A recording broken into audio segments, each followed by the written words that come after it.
30 ዓመቴ ነው። በህዝብ ትራንስፖርት ላይ በተለይም የተጨናነቀ ባስ ውስጥ ስሆን ራሴን መቆጣጠር በሚያቅተኝ ሁኔታ ውስጤ ለወሲብ ይነሳሳል። በዚህ ምክንያት አጠገቤ ሴት እንኳን ባይኖር ሴቶች ወዳሉበት አካባቢ በመሄድ በመነካካትና ራሴን ከሴቶቹ ጀርባ በመተሻሸት ሴክሹዋሊ ለማርካት እሞክራለሁ ነው የሚለው።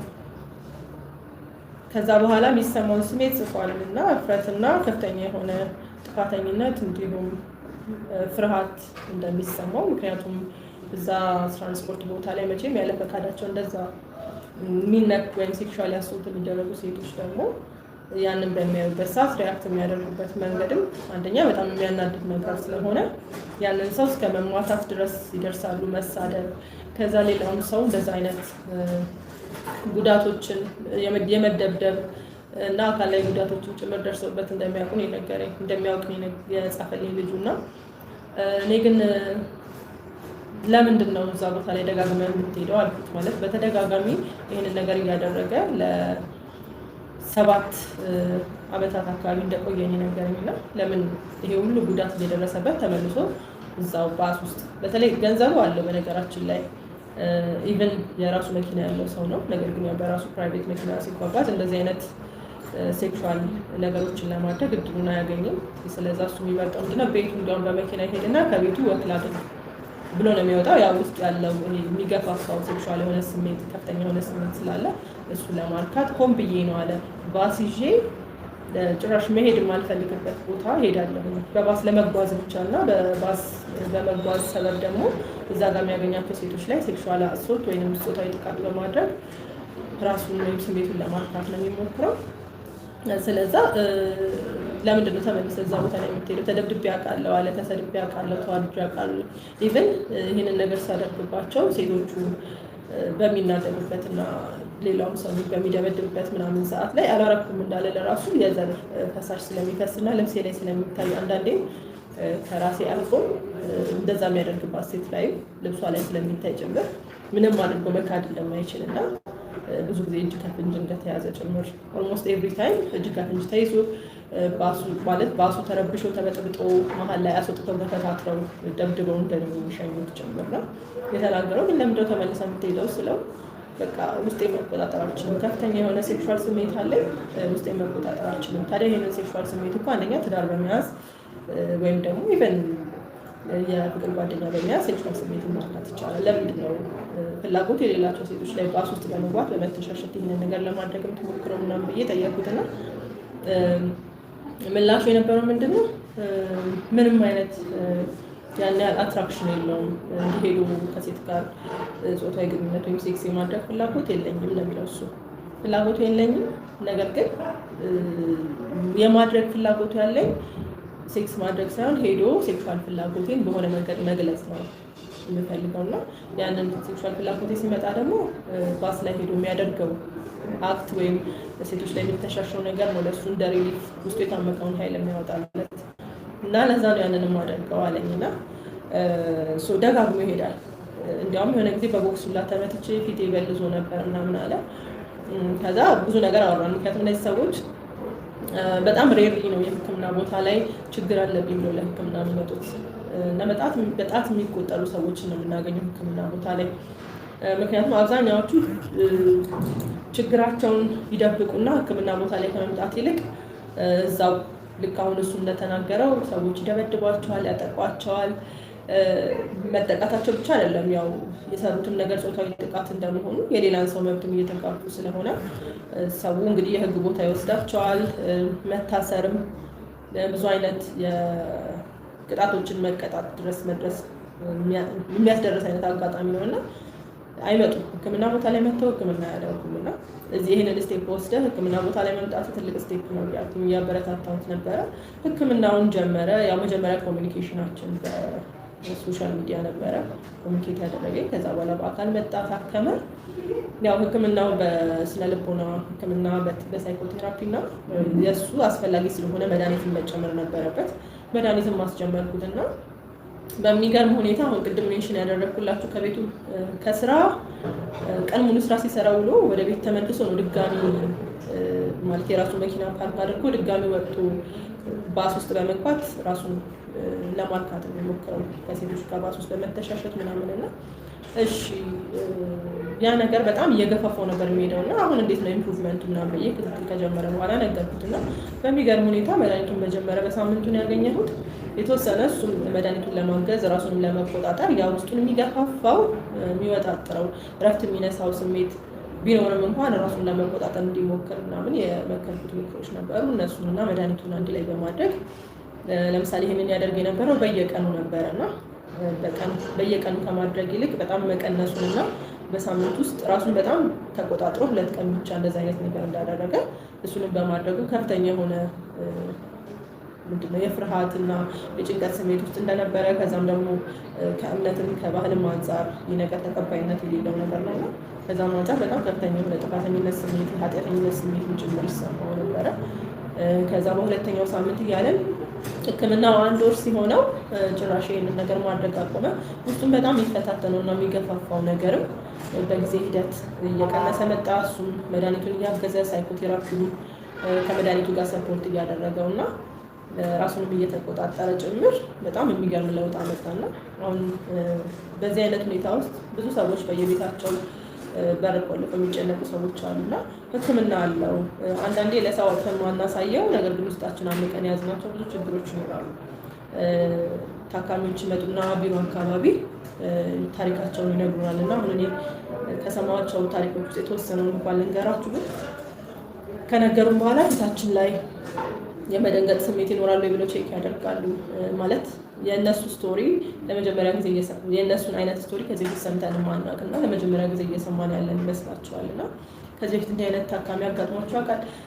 አዎ ካልናቸው በኋላ ሪያሹር አድርገናቸው ምናምን ሞር መናገር ከጀመሩ በኋላ ደግሞ ወደ መጨረሻ አካባቢ የሕክምና ኦፕሽኖቹን እነግራቸዋለን። ያው የስነ ልቦና ሕክምናና መድኃኒትም አስፈላጊ ከሆነ እንደዚህ ብለን የሕክምና መንገዶቹ ስንዘረዝርላቸው ደግሞ በእርግጥ ግን እሺ ሕክምና ቦታስ መጥቶ የታከመ ሰው አለ፣ ግን ለውጥ ያገኘ ከዚህ ሁኔታ ተሽሎት የወጣ ሰው ነው ብለው ይጠይቁናል። እና አዎ ብዙ መፍትሄዎች አሉ። እንዲያውም አብዛኛውን ጊዜ በውስጣችን ይዘን ስንሰለሰል የምንኖራቸው ብዙ ችግሮች አሉ በባለሙያ መፈታት የሚችሉ። ሌላው ደግሞ መናገር የምፈልገው በዚህ አጋጣሚ ባለሙያ ሲባል እንደው ቲክቶክ ላይ እና ዩቲዩብ ላይ ቪዲዮ ስለሰራን አይደለም። ኢቨን ኩዌስችን አድርጉ። ፕሮፌሽናችሁ ምንድን ነው? አሁን እኔ ራሴን ሳይኪያትሪስት ነኝ ወይም የአእምሮ ስፔሻሊስት ነኝ ብዬ ዩቲዩብ እና ቲክቶክ ላይ ስላቀረብኩኝ ብቻ አይደለም። የዚች ሳይኪያትሪስት ነኝ ብላ ክሌም የምታደርግ ሰው ፕሮፋይሏ ሪሊ የሳይኪያትሪስት ነው ወይ? ሪሊ ሳይኪያትሪስት ነች ወይ? በአእምሮ ሕክምና ላይ ምን ያህል ሰርታለች? ሬፑቴሽኗ ምን አይነት ነው ብሎ ቼክ ማድረግም ማለት ጥሩ ነገር ይመስለኛል። ከዛ ኢቨን እነዚህ ነገሮች ቼክ ከተደረገ በኋላ ነው እዛ ሰው ጋር ሄዶ መታከም ያለበት አንድ ሰው ብዬ አስባለሁ።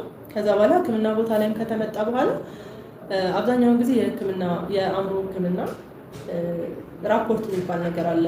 በተለይ የመጀመሪያው ታካሚው ባለሙያው ጋር የአእምሮ ሕክምና ባለሙያው ጋር ሳይካትሪስት የሚሆን ሳይኮሎጂስት የሚሆን ሳይኮቴራፒ ፈልጎ ሄደበት ቦታ አለመናበብ ነገሮች ወይም ጋፖች ሊኖሩ ይችላሉ። ከካልቸር አንጻር ሊሆን ይችላል። የተለያየ ካልቸር ኖሮን ወይ ደግሞ ኮምፕሊት የተለያየ ቋንቋ እየተናገርን በሶስተኛ ሰው ቴራፒ ለመስራት መሞከር ወይም ደግሞ ሌሎች ብዙ ፋክተሮች ሊኖሩ ይችላሉ። ለምሳሌ አንዳንዴ የምናወራው ነገር ለዛ ባለሙያ እንደ ኃጢአት ከባህልም አንጻር እንደ መጥፎ ባህል ተደርጎ የሚታሰብ ከሆነ ከኛ የሚቃረን እንጂ እኛን የሚያግዘን ባለሙያ ላይሆን ይችላል። እንዲያውም እኛን በጣም ጀጅ የሚያደርገን እና ኃጢአተኝነት፣ ጥፋተኝነት እንዲሰማን ሞር ድብርት ውስጥ ጭንቀት ውስጥ እንድንገባ የሚያደርገን ባለሙያ ከሆነ እሱም ባለሙያ መቀየር ካለብን መቀየር አለብን። በተለያዩ ጭንቀት ውስጥ ሆነው ታካሚዎችን ስለማገኝ ነው ይሄንን የምናገረው እና አንዱም ይሄ ታካሚ ነበር። እንግዲህ መጀመሪያ በሚመጣበት ቀን ላይ ብን ለመናገር ራሱ በቃ ውስጡ በጣም ከፍተኛ ጭንቀት ነበርና እኔ እንዲያውም የሚመስለኝ ያው አብዛኛውን ጊዜ ውስጣቸው ተጨንቆ ለመናገር የሚፈሩ ሰዎች የሴክሹዋል ችግር ወይም የወሲብ ችግር ኖሮባቸው ስለዛ ችግራቸው ለመናገር የሚፈሩ ናቸውና ኮመን የሆኑት እንግዲህ የብልት አለመነሳሳት ኢሬክታይል ዲስፋንክሽን የምንለው እና የዘር ፈሳሽ ቶሎ ማፍሰስ ወይም ፕሪማቹር ኢጃኩሌሽን ኬዞች ናቸው የሚመጡት እና እንደዚህ አይነት ኬዞች ይዘው ስለሚመጡ እና ስለሚያፍሩ ሰዎችን ሞር የሚያፍር የሚፈራ ምናምን ሰው ሲሆን እነዚህ ጥያቄዎች አውጥተን በግልጽ እንጠይቃለን እና እንደዚህ አይነት ጥያቄዎችን በግልጽ ስጠይቀው አይ እኔ ከዛም የባሰ ነው ከበድ ያለ ነው ምናምን አለኝ። እንደዚህ አይነት ችግር የለብኝም ምንድን ነው ታዲያ ስለው ይሄንን አውጥቶ ተናገረ እና እንዲህ አይነት ሰው አጋጥሞሽ ያውቃል ግን አከመሽ ታውቂያለሽ ከዚህ በፊት ምናምን አለኝ። ከዛ ነው አልኩትና ሲነግረኝ የመሰለው ምንድነው በጣም ጃጅ እንደማደርገውና ኢቭን ውጣ ብለሽ ብላ የምታስወጪኝ አይነት ነገር ነበር የመሰለኝ ያለ እና መዋረድ እና በጣም ዲግሬድ የምደረግ መስሎኝ የመጣሁት ግን ደስ ብሎኛል ተቀባይነት ስላገኘሁኝ ምናምን አለ። ሶ በጣም ጥሩ የሆነ የሕክምና ፕሮሰስ ነበረ። ጥሩ አውትካምም ነበረው። ያው የመጣበት ኬዝ በጣም ኮመን የሆነ ኬዝ አይደለም። ሕክምና ቦታ ላይ ኮመን ኬዝ አይደለም አይሚል ምክንያቱም አብዛኛዎቹ ወደ ሕክምና ተቋም ላይ መጥተው ስለማይታከሙ። ነገር ግን እኛ ከልጅነት ጀምሮ እንግዲህ ባስ ውስጥ እንደሚያደርጉ ሰዎች አሉ ምናምን ሲባል እሰማለሁ። እናንተም ኮሜንት ላይ ኮሜንት አድርጉልኝ። ባስ ላይ ሴቶች ላይ የተሻሹ የራሳቸውን ስሜት ወይም ደግሞ ሴክሹዋል ፍላጎታቸውን የሚያረኩ ወንዶች አሉ ሲባል ሁላችንም የሰማን ይመስለኛል። እና የእሱም እንደዛ ነበረ። በጣም ከብዶት በጣም ተጨንቆ ነበር የመጣው። ግን ደግሞ ውስጡ በጣም መጨነቅ ብቻም አይደለም የሚያሳቱ ከመጨነቅ አልፎ በጣም ከፍተኛ አሁን ያንን እንደው እዚህ ቦታ ላይ መጥቼ አሁንም ኃጢአተኛ ጥፋተኛ የምባል ከሆነ ማንም ሊረዳኝ የማይፈልግ ከሆነ በቃ ዛሬ የመጨረሻዬ ነው ብዬ ራሴን ላጠፋ ወስኜ ነው በቃ በዚህ በሕክምናው መፍትሄ ማግኘት ካልቻልኩኝ ራሴን ላጠፋ ወስኜ ነው የመጣሁት ጭምር ነው ያለውና በጣም በሕክምናው ባመጣው ለውጥ በጣም ደስተኛ ነኝ። ከዛ በኋላ ስራው ላይ ፎከስ አድርጎ መስራት ጀመረ። አንዳንዴ ከስራ ሰዓት ውጭ ነው የሚሄደው ብያችሁ ነበር አይደለ? ቅድም መኪናውን ቤቱ ከደረሰ በኋላ መኪናውን ፓርክ አድርጎ ከዛ በኋላ ነበረ ባስ ተሳፍሮ በቃ መሄድ የማይፈልግበት ቦታ ጀስት ስሜቱን ለማርካት ባስ ውስጥ ገብቶ ሴቶች ጋር መተሻሸት ምናምን ያደርግ የነበረው ነው። በኋላ ላይ ከተወሰነ መግባባቶች በኋላ እኔም ጀጅ እንደማላረገው ኃጢአተኛ ለብዬ አኪውዝ እንደማላረገው ምናምን ሲያውቅ የራሱ አእምሮ የሚወቅሰውን ከበቂ በላይ ወቀሳ ነበረና ሞር መናገር ጀመረና ኢቭን ከስራ ሰዓት ብቻ ስወጣም አይደለም ማለት የሆነ ሰዓት ላይ አንዳንዴ ከቁጥጥር ውጭ የሆነ ከፍተኛ የሆነ ሴክሹዋል ፍላጎት ይመጣብኛል። ማድረግ ፍላጎት በጣም ከቁጥጥር ውጭ ሲወጣ ደግሞ ከስራ ሾልክ ይወጣል እና እንደገና ባስ ተሳፍሮ ይሄዳል በቀንም ማለት ነው። ምሳ ሰዓቱንም ተጠቅሞ ላይክ ስራውን ላይ ችግር እየፈጠረበት ነበረ። ኢቭን ማህበራዊ ህይወቱ ላይ አንዳንድ ጊዜ እንግዲህ ባስ ውስጥ እንደዛ በሚያደርግበት ጊዜ ሰዎች ያው በሚያደርገው ጾታዊ ትንኮሳ ምክንያት አዋርደው እና በጣም አንቋሸው ሲያባርሩት እዛ ባስ ውስጥ የሚያውቀው ሰው ራሱ አጋጥሞት ያውቃል እና በጣም ከፍተኛ የሆነ ሳይኮሎጂካል ትሮማ አለው። ለሱም እንደገና ይሄ ጾታዊ ጥቃት ለሚደርስባትም ሴት ጭምር እና ስለዚህ እዛ ቦታ ላይ የሚያውቁት ሰዎችም ጭምር አንዳንዴም የቤተሰብ አባላቶች ሊኖሩ ይችላሉ እና ከበድ ያለ ህይወት አሳልፏል። 7 ዓመታት ሙሉ ይህንን ነገር ሰፈር ባያደርግበት ደስ ይለኝ ነበር። ግን ያው ከ7 ዓመት በኋላም ቢሆን መጥቶ መፍትሄ አግኝቶበታል። ኦቲዝም ማለት ከፓራፊሊ ከሚባሉ የወሲብ ችግሮች ወይም ሴክሹዋል ዲስኦርደርስ ውስጥ የሚመደብ ነው። የኦቲዝም ችግር ያለባቸው ሰዎች የሚበዙባቸው ቦታዎች ላይ በዋነኝነት ደግሞ ባስ ውስጥ በመግባት ያው ባሶች ብዙ ጊዜ ሰው የመብዛትና የመጨናነቅ ሁኔታ ይኖራቸዋል። በተለይ ደግሞ እኛ ሀገር ላይ ያው ብዙዎቻችን የምናውቀው ነው። እንደዚህ አይነት ቦታዎች ላይ በመገኘት እዛ ቦታ ያሉ ሰዎች ላይ ራሳቸውን በማሻሸት የሴክሹዋል ፍላጎታቸውን ወይም የወሲብ ፍላጎታቸውን የሚያረጉ ሰዎች ናቸው እና ከልጅነታችን ጀምሮ አይ ቲንክ እንሰማለን መሰለኝ በወሬ በተባራሪ ወሬዎች እንሰማለን። ባስ ውስጥ እንደዚህ የሚያረጉ ሰዎች አሉ ተጠንቀቁ ምናምን እየተባለ እሰማለሁ ልጅ ሆኜ ጭምር ማለት ነው እና አንድ በዚህ በኦቲዝም በተባለው የሴክሹዋል ዲስኦርደር ወይም የወሲብ ችግር የተጠቃ ወጣት አጋጣሚ እያወራሁኝ ነበረ። አሁን ላይ ሰክሰስፉሊ ታክሞ ከእንደዚህ አይነት አጣዳፊ የሆነና ሰዎች ላይ ይህንን ሴክሹዋል ፍላጎት የማድረግ ሴክሹዋል ድርጊት የማድረግ ችግር ውስጥ እንዴት እንደወጣ እያወራሁኝ ነበር። ጥያቄዎች ካሏችሁ ወይም ደግሞ ከአእምሮ ጤና ጋር ከሴክሹዋል ችግሮች ጋር እንዲሁም ከሱስ ጋር የተያያዙ እንድናወራባቸው የምትፈልጉ ቶፒኮች ካሉ ጆይን ማድረግ ኮሜንት ማድረግ ትችላላችሁ። አይ ሚን ዩቲዩብ ላይ ለመጀመሪያ ጊዜ ነው ላይ እየገባ ያለሁት። ጆይን ማድረግም የሚቻል ከሆነ ናምናት ሹር ሴቲንግ እንዴት እንደሚያደርግ ቲክቶክ ላይ ነው በብዛት ላይ የምገባው ነው። እሱንም ቼክ በማድረግ ጆይን ማድረግ የሚቻል ከሆነ ጆይን የምታደርጉኝም ደስ ይለኛል። የኔን ደግሞ ዩቲዩብ ቻናል ሰብስክራይብ ሳታደርጉ ፎሎ እያደረጋችሁኝ ያላችሁ ሰዎች ካላችሁ ደግሞ ያው ፕሮፋይል እንደምታዩት ከአእምሮ ጤና ጋር እንዲሁም ከአእምሮ ጤና ችግሮች ጋር በተገናኘ የተለያዩ ቶፒኮች ላይ ቪዲዮ ሰራለሁ። ቲክቶክ አካውንቴም አለ ዶክተር ሰላም ኢትዮጵያን ሳይኪያትሪስት የሚል ዶክተር ሰላም ሳይኪያትሪስት ነው የሚለው ቲክቶክ ቻናሌ። ዩቲዩብ ነው ዶክተር ሰላም ኢትዮጵያን ሳይኪያትሪስት የሚለው። ስለዚህ እነዚህን ቻናሎች ዩቲዩብን ሰብስክራይብ በማድረግ ቲክቶክ ቻናሌንም ፎሎ በማድረግ እንዲሁም ቪዲዮዎችን በማየት ላይክ ኤንድ ሼር በማድረግ ብዙ ሰው ጋር እንዲደርስ እርዱኝ። ከአእምሮ ጤና ጋር ደግሞ በተያያዘ የተለያዩ የሚሰራቸው ኢኒሼቲቮች አሉ። እነሱ ላይ ጆይን ማድረግ የምትፈልጉ አብራችሁ በአእምሮ ጤና ዙሪያ መስራት የምትፈልጉ ሰዎች ካላችሁም ኮንታክት አድርጉልኝ። ሜሴጅ መላክ ትችላላችሁ። እዚህ ፕሮፋይል ላይ ስልክ ቁጥር ያለ እሱ ስልክ ቁጥር በመጠቀም ቴክስት ሜሴጅ መጻፍ ይቻላል። ቴሌግራም ላይ ወይም ዋትሳፕ ላይ በዛው ቁጥር ታገኙኛላችሁ። እሱ ላይ ሜሴጅ መላክ ይቻላል። እንዲሁም ቲክቶክ ላይ ሜሴጅ ብትልኩልኝ ማየት ይችላለሁ። ኮመንት ብታደርጉ ኮሜንት ላይ ማየት ይችላለሁ ማለት ነው። ሰዎች የአእምሮ ሕክምና ለማግኘት ሲመጡ ብዙ ጊዜ ያፍራሉ እና ብዬ ቅድም አንድ ታካሚ እኔ ጋር መጥቶ የነገረኝ ነገር እየነገርኳችሁ ነበር። አሁንም አይ ቲንክ አዳዲስ ሰዎች ናችሁ መሰለኝ ጆይን እያደረጋችሁ ያላችሁት። እያወራሁኝ የነበረው ስለ ፕሮትሪዝም ነው። ፕሮትሪዝም ማለት ከወሲብ ችግሮች ውስጥ አንዱ ነው።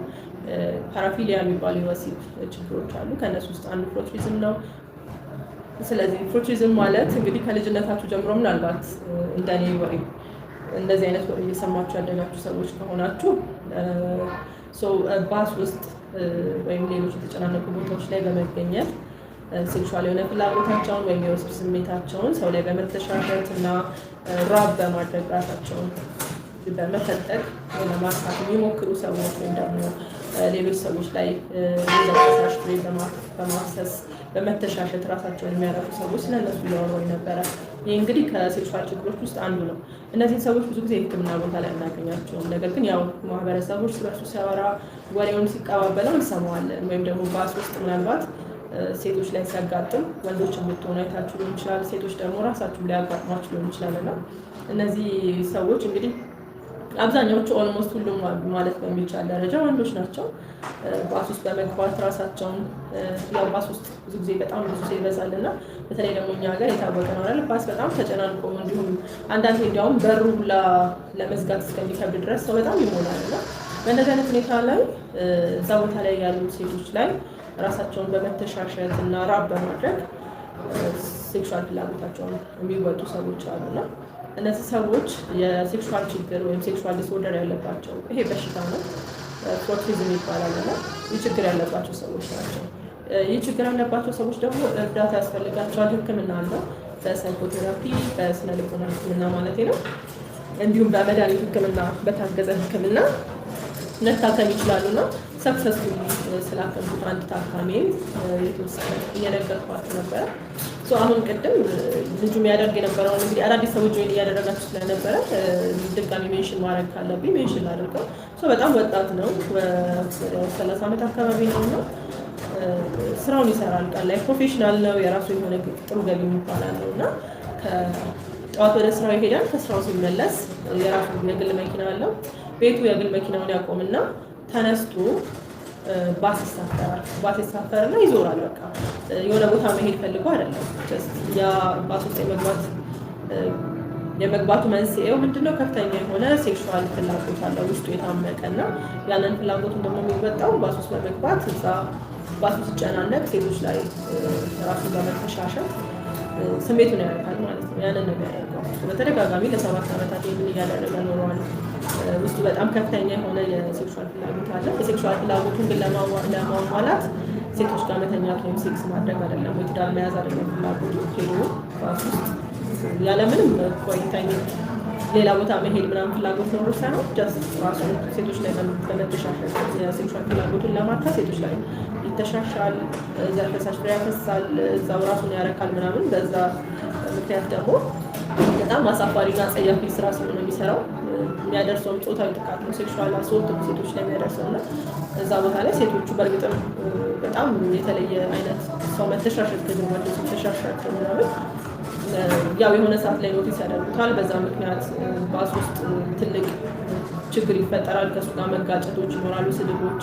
ከዛም አልፎ ሌሎች ሰዎች ደግሞ ይህንን አጸያፊ ተግባሩ ሲያዩ ይደበድቡታል፣ ከባሱ ላይም ገፈታት ያስወርዱታል እና በጣም ብዙ የሚባሉ ሀፍረቶችን አስተናግዷል ላይ በዚህ ተግባሩ ምክንያት እና ያው ቴራፒው ላይ ስለኋላ ስለ ልጅነቱ ዲስከስ እያደረግን ነበረ።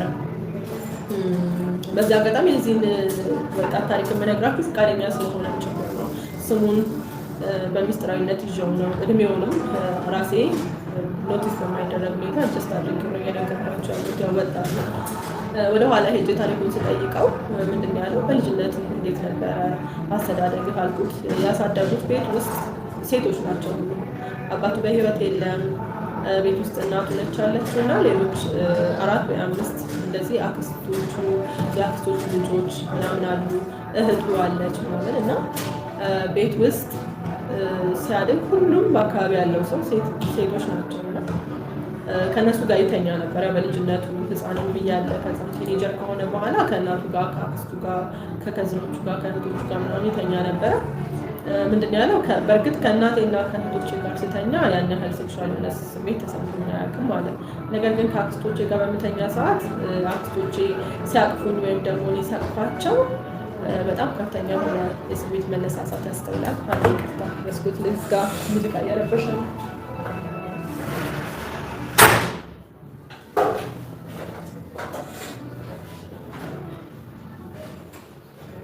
ቢሮ ውስጥ እንዴት ሙዚቃ ተከፈተ ለምትሉ ያለሁት የአእምሮ ሕክምና ሴንተር ውስጥ ነው እና አልጋ ይዘው የሚታከሙ ታካሚዎች አሉ። እነሱ ደግሞ ያው ቦታው ኢንተርቴንመንት መኖር አለበት፣ የሚጫወቱበት መረብ ኳስ አለ፣ ቴብል ቴኒስ አለ፣ ሙዚቃ የሚከፈትላቸዋል እና ለዛ ነው ሙዚቃ ያለው እንጂ የስራ ቦታ ነው ቦታው። ስለዛ ስለ ልጅነቱ ሲያወራኝ ከነዚህ ዘመዶቹ ጋር በሚተኛ ጊዜ ከፍተኛ የሆነ ስሜት መነሳሳትን ያጋጥመው ነበር እና በቃ ያው እንደዚህ አይነት ስሜት ቢኖረው ያው ቤተሰቦቹ ስለሆኑ ሌላ ነገር አያደርግም ነበር። ነገር ግን ምንድነው የሚሉት ዝምተኛና እንዲያውም ቲኔጀር በሆነበት ሰዓት ላይ ሰፈር ውስጥ ሌሎች እኩዮቹ ሴቶችን ሲላከፉና ገርልፍሬንድ ምናምን በሚሉበት ሰዓት እሱ ዝምተኛና ስነስርዓት ያለው ልጅ ነበረና ጎረቤትም የቤተሰቦቹ ጓደኞች ምናምን ሲመጡ ጎረቤቶች ምናምን ሲመጡ በጣም ጨዋ የሆነ ልጅ ነው። ምን አለ ሁሉም ልጆች እንደዚህ ቢሆኑ፣ ሁሉም ወጣቶች እንደሱ ጨዋ ቢሆኑ ምን አለ፣ ሴት እንኳን ቀና ብሎ አያይ የሚባል ልጅ ነው እና ያው ሴት እንኳን ቀና ብሎ አያይ የሚባልበት እና የሚበረታታበት ርዕስ ደግሞ ልጁ ላይ ያደገበት መጣ ማለት ነው። ሴትን ቀና ብሎ ማየት ብልግና ነው፣ ከሴት ጋር አብሮ መቀመጥ ብልግና ነው፣ ገርልፍሬንድ መያዝ ብልግና ነው። ስለዛ እነዛን ሁሉ ነገሮች ከፍርሃቱ ጋር በተያያዘ እየሸሸ መጣ ማለት ነው። ገርልፍሬንድ አልያዘም እስካሁንም ድረስ። እድሜው ትንሽ የሚባል አይደለም፣ ወጣት ነው፣ ተለቅ ያለ ነው። ተመርቆ ስራ የያዘ ምናልባትም በዚህ ብዙ ጓደኞቹ ትዳር የሚይዙበት እድሜ ላይ ያለ ሰው ሊሆን ይችላል እና ከዛ ብቻ ሴትን እየፈራ መጣ። ሴት ጓደኛ በጓደኝነት እንኳን በኖርማል ፍሬንድሽፕ እንኳን ሃይስኩልም ኤሌመንትሪም ኦር ካምፓስም እያለ ሴት ጓደኛ ይዞ አያውቅም። ገርልፍሬንድ አይደለም እያልኳቸው አሉት፣ የሴት ጓደኛ እንደው ፍሬንድሊ። የክላስ ጓደኞቹ እንኳን በፍሬንድሊ በሆነ መልኩ ሊቀርቡት ሲሞክሩ በጣም ኮስታራና ሲሪየስ ዝምተኛ የሆነ ልጅ ነው። ገፍተውን መቅረብ አይችሉም፣ ምክንያቱም ያው በቃ ኮስታራ ስለሆነ ሴት መቅረብ አይፈልጉም ተብሎ ወንዶች ጓደኞች ብቻ ነበሩት። እና እድሜው እየጨመረ ሲመጣ በቃ የሴክሹዋል ፍላጎቱ በጣም እየጨመረ መጣ። ከሴቶች ጋር ደግሞ አይቀራረብም። ገርልፍሬንድ መያዝ አልቻለም፣ ትዳር መመስረት አልቻለም። ስለዛ እንደ አማራጭ ወሰደው። እንግዲህ ተማሪ ያለ ሃይ ስኩል ላይ የጀመረው ነገር ነው። ያው በባስ በሚመላለስበት ሰዓት ላይ ባሱ ይጨናነቃል። ስለዛ እሱ ራሱ ባስ ውስጥ ካሉ ሴቶች ባስ ውስጥ ያሉ ሴቶች ላይ በመተሻሸት እና ራብ በማድረግ ሴክሹዋል የሆነ ስሜትን ማርካት ጀመረ። ያኛው እንደ ለርንድ ቢሄቪየር እየሆነ እያደገበት መጣ። ካምፓስ እያለም እንደዛ ያደርግ ነበር። ግራጁዌት አድርጎ ስራ ላይ ተሰማርቷል። አሁንም ስራ ላይ ሆኖ ያንን ነው የሚያደርገው እና ይህ ችግር ወደ ኋላ ትሬስ ስናደርገው ከልጅነቱ ጋር የተያያዘ ነገር አለው። በልጅነቱ የተባላቸው ነገሮች ኢምፓክት አላቸው። አንዳንዴ አጋነን ልጆችን የምናበረታታበት የምናደግበት መንገድ ትክክል ላይሆን ይችላል። አሁን እሱ በልጅነቱ ከሴት ጋር የቲኔጀር እያለ የእሱ የእድሜ ኩዮች ወይም ፒሮቹ ከሴቶች ጋር ሄንጋውት ሲያደርጉ ገርልፍሬንድ ሲይዙ እና ዴት ሲያደርጉ ምናምን እሱ ሴት ስለማይቀር ከሴት ጋር ስለማያወራ ጫዋ እየተባለ እየተደነቀ ያደገ ልጅ ነው። ግን ይሄ ጥሩ ነገር ነው ተብሎ ነው እንግዲህ ሰው የሚያበረታታ። ምክንያቱም ቲኔጀር ላይ ብዙ ነገሮች አሉ። ልጆች ሴክሹዋል የሆነ ላይፍ እንዲጀምሩ አይፈለግም። ገርልፍሬንድ መያዝ ከተለያየ ከትምህርታቸው ምናምን ያስተጓጉላቸዋል ተብሎ ይታሰባል። ነገር ግን ይህንን ልጅ ደግሞ በጣም በተለይና ከማህበረሰቡ ባህል እንዲሁም ሃይማኖት ስታንዳርድ ጋር በጣም ያፈነገጠ መንገድ ውስጥ እንዲገባ አድርጎታል። ፎርትሪዝም ማለት እንግዲህ አንዲት ሴት ያለ ፈቃዷ እንግዲህ እሷ በሰላም ወደ ስራ ቦታ ወይ ወደምትሄድበት ለመሄድ ባሱ ተሳፍራ ያለ ፈቃዷ በሌላ ሰው ሴክሹዋል አሶልት ሲደርስባት ማለት ነው። ምናልባት የለበሰችው ልብስ ላይ የሱ ዘር ፈሳሽ ይፈሳል፣ ልብሷ ይበላሻል። ከዛ ደግሞ ሰዎች እያዩ በዛ ልክ የመሸማቀቅና የመዋረድ ስሜት እንዲሰማት ይደረጋል እና በጣም ኢንአፕሮፕሪየት የሆነ ነገር ነው የሚያደርገው። በአጠቃላይ ሕክምናውን ጀመረ። በተወሰነ ጊዜ በጣም የሚገርም ለውጥ አመጣና በጣም ጥሩ ውጤት አየን። በጣም ህይወት ታንኩል የመጀመሪያ ጊዜ ሲመጣ እንዲያውም ከመውጣት በፊት የነገረኝ ዛሬ ሲመጣ የመጨረሻ ማለት ሕክምና ቦታ ላይ ከዚህ በፊት ልምጣ አልምጣ እያልኩ እየፈራው ነበር አለ። እንዲያውም ከዚህ በፊት አንዴ መጥቻለሁ አለ።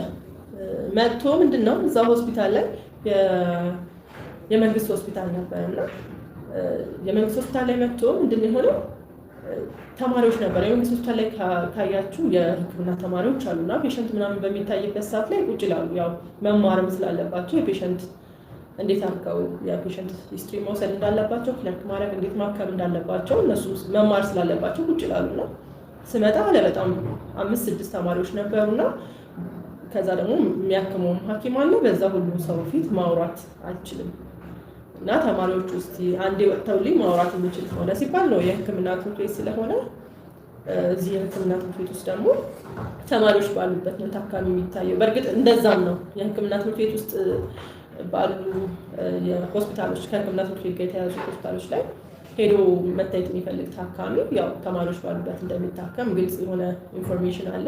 ያንንም መጀመሪያ ላይ እንናገራለን፣ ኢንትሮዲውስ እናደርጋለን። እነዚህ የምታያቸው ተማሪዎች ናቸው፣ የሕክምና ተማሪዎች ናቸው። ስለዛ የሕክምና ሚስጥር ይጠብቃሉ፣ መጠበቅም ግዴታም አለባቸው እና እንደዛ ብለን እንናገራለን።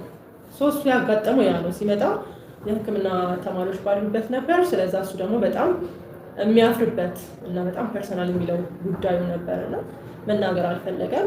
ሌላ ነገር ነው ያወራሁት አለኝ። አሁን ረሳሁኝ፣ ብቻ እንቅልፍ አይወስደኝም የሚባል እንቅልፍ ያስቸግረኛል ሰምቲንግ ብያቸው በዛ አውጥተን ተለያየን አለ። ከዛ አሁን በቃ ሁለተኛ ጊዜ ሲመጣ ከአመት በኋላ ነው እንግዲህ የመጣው። ሲመጣ እንግዲህ እንዳጋጣሚ እኔ ብቻዬን ያገኘኝና በቃ ለአንዴና ለመጨረሻ ጊዜ በቃ ተማሪዎችን ቢኖሩ እናገራለሁ ብዬ ነበረ። በቃ ይለይልኝ ብዬ ነበረ። በዚህ ጉዳይ ላይ መፍትሄ ካላገኘ የራሴን ቢሆን አጠፋለሁ ብዬ ነው የመጣሁት። በቃ ዛሬ መጨረሻው ስሜ ነው የመጣሁት አለ ነው። ብቻ ሕክምናውን ተሳካ፣ እሱም ደህና ሆነ። ስለዛ በእንደዚህ አይነት ችግር ውስጥ ያላችሁ ወይም ደግሞ በእንደዚህ አይነት ችግር ውስጥ ያለ ሰው ኢቭን እንደዚህ አይነት ቦታዎች ላይ ካልጋጠማችሁ ወይም ደግሞ እንደዚህ አይነት ጥቃት ሴቶች ላይ ሲያደርስ ካልጋጠማችሁ የሕክምና አማራጭ እንዳለ ምናልባት እዚህ ላይ ብላ ያለ ሰው እንደዚህ አይነት ችግር አድራሽ ላይሆን ይችላል ወይም የዚህ ህመም ተጠቂ ላይሆን ይችላል። ግን የሚያውቅ ሰው መኖሩ አዌርነስ መፍጠሩ እንደዚህ አስፈላጊ ነው ብዬ ስላመንኩኝ ነው። እኔ ጥያቄዎች ወይም ኮሜንት ካላችሁ እንደዚህ አይነት ችግር ያጋጠመው እንደዚህ አይነት ችግር ሲፈጠር ባስ ውስጥ አጋጥሟችሁ የሚያውቅ ከሆነ እስቲ ኮሜንት አድርጉልኝ። ምናልባት ሰብስክራይብ ሳታደርጉ ይህንን ላይቭ ሴሽን እያያችሁ ያላችሁ ለመጀመሪያ ጊዜ ዩቲዩብ ላይ ያገኛችሁ ሰዎች ሰብስክራይብ አድርጉ። በተቻላችሁ አቅም ደግሞ ቪዲዮዎችን የሰሯቸውን ቪዲዮዎች ለማየት ሞክሩ። ከቻላችሁ ደግሞ ለሌሎች ለጓደኞቻችሁ፣ ለወዳጅ ለዘመዶቻችሁ ሼር በማድረግ ቻናልን ሰብስክራይብ እንዲያደርጉ ያው እንድታበረታቱ። ብዙ ጊዜ ሳወራ ሲሪየስ እሆናለሁኝና ፎከሴን በጣም ስለሚሰበስብ ይመስለኛል እና አውርቼ ስጨርስ ነው እንስከር። እኔ ጥያቄዎች ካላችሁ ያጋጠሟችሁ አጋጣሚዎች ካሉ በጣም የተለመደ ነገር ነው። ልጅ ሆኜ ሰማ ነበረ ባስ ውስጥ እንደዚህ የሚያደርጉ ወንዶች አሉ ምናምን ሲባል፣ ሴቶች ላይ የተሻሹ ስሜታቸውን ለማካት የሚፈልጉ ወንዶች አሉ ምናምን ሲባል ሰማ ነበርና እስቲ እናንተም ያላችሁ ኤክስፒሪየንስ ሼር አድርጉ።